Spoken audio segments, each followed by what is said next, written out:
don't need to ask him his opinion more than once. Al Travis on The Al Travis Show. So much to talk about, so little time. I've got him, the voice in Central Minnesota, Jay Caldwell. Jay, how are you today? I'm good, Al. How about you? Well, good. Before we get to the big stuff, I got to talk about something off your website again, WJON.com. Sure. I'm not ripping, but you got the spring RV thing going on up there, River's Edge, right? Yep. The convention center? Happened, it finished up on Saturday, Okay. so yeah, that happened. Okay. last weekend. I have an issue with the whole RV thing. Okay, what's the Back issue? when I started, camping was different. It kind of meant you might have a tent if you're one of the lucky ones, have one of them pop-up jobbies, but basically that was like two really bad beds, under a tarp. Have you been in these things lately? It's like your second home. There are people who go camping that live better in the camper than in their homes. I think one had like a pop-out barbecue grill. The thing pops out from all sides. You pop it out and you got a Traeger there smoking your meat. This is different than when I grew up, Jay. It's different. Yeah. Have we become softer as a society? You think? What do you think it when is? roughing it is turning the sauna on inside the bathroom? Yeah, I think we've become soft. Yeah. It's like camping. I mean, good for those that can know. afford it and do it, but Right. But I mean, honestly, what would you prefer? Hotel 6, I don't know. I'm Yeah, not exactly. Yeah. So I mean, don't knock it till you try it. Well, then you get those that, I don't know what they call them, the fifth wheelers where you're inside driving them and then they like two air conditioners on top. They're so big to keep it cool. Folks, that's not what camping used to be. But that's good. If you got it, I'm not ripping. It's just a little Right. luxurious. Camping for you would be sleeping in an uncomfortable tent on the ground. That's it. It's the way I grew up, son. Yeah. Destroyed by an animal, or even just sleeping underneath the stars.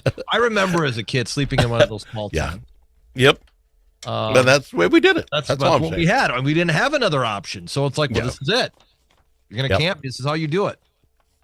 I think we had a hatchback at one time that you got the sport edition, and that meant there's like a tarp thing you could connect to the back of the hatchback, and it made a lean-to for the kids. So the parents slept on the back in the station wagon, and then they had a lean-to so they could watch the kids sleep hard on the ground. And that was luxury back then, Jay.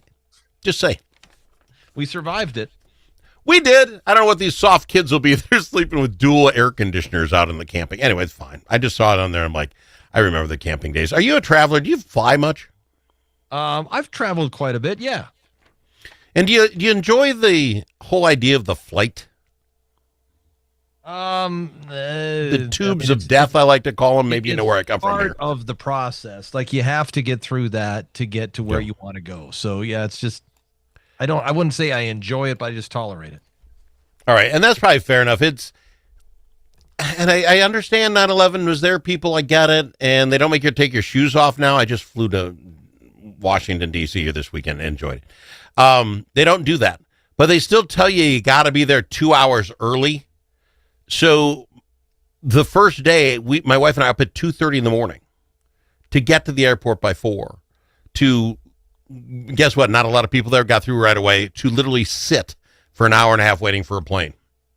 But we're like, we don't want to miss our flight. Can we not get better at just telling me when I got to be there?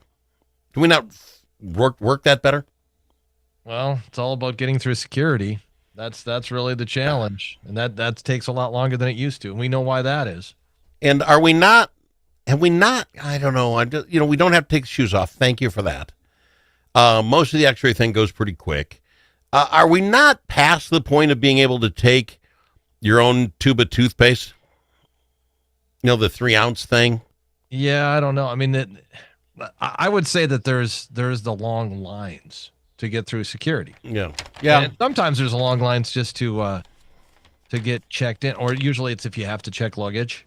That would take a little while. So there's always those lines, in my experience, and I traveled recently. But I'm gonna bet a big guy like you, well known, you travel with luggage, right? Yeah. You check luggage? I traveled. Yeah, we usually do. Yep. See, you might as well buy a spring RV camper than you living on my wife can't stand the idea of going to get your luggage or paying to have luggage at the bottom of the plane and have to go pick it up afterwards. I travel like a hobo. I spent 5 days. This is the honest to God truth. I spent 5 days in Washington, D.C., all that I could carry in a backpack. That's all she had on me, because that would go on the plane and you could throw in the overhead. That's all I could get. I think that's inhumane treatment, be quite frank. Hobos carry more stuff. Yeah, no, that's true. That's not right. Yeah. Tell my wife she's wrong. Spend $40. I don't care, 50. What it costs to put a suitcase in the bottom of that plane so I can bring on a second pair of shoes. I don't know. An extra pair. We literally had to wash clothes halfway through. That's who we were. We're at the river beating our clothes because my wife wouldn't let me. And I shouldn't bring that up. I'm in trouble now. I'm not a big fan. Go get back. Your thoughts? Your thoughts on the Minnesota Vikings with my three? Was that not the most boring game of all time? It was not. I mean, they were playing for nothing. As far as like a Packer Viking game, it felt kind of like a preseason game. It did, and here's my real issue. The Chicago game, we lost by 2 because we were up by 3, up by 1 with 50 seconds to go and kicked the thing, and they came back. If we win that game, this game would have mattered. We would have been playing to get in. Everybody would have been playing. It would have been worth something. That one play against Chicago alone cost us the okay of having a fun game to watch yesterday. Yeah, I don't like that's true. I mean, if you would have had, and that would have been different. I mean, Jordan Love would have played.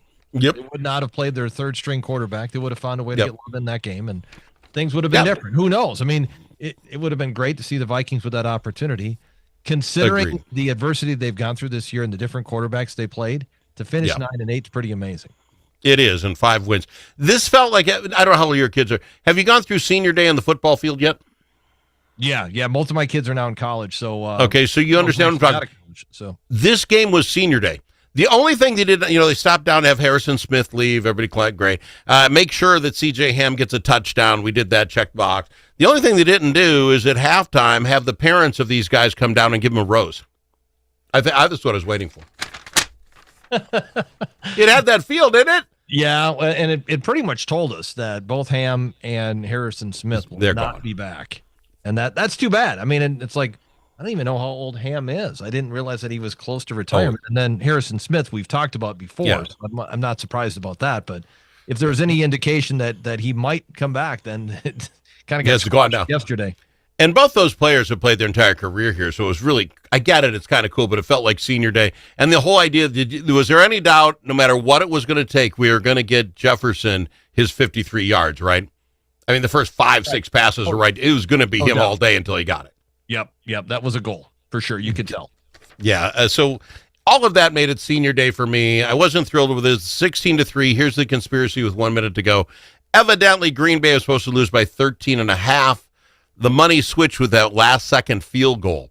Do you believe there's a conspiracy here, or is it just Green Bay didn't want to be shut out? I think it's the last one.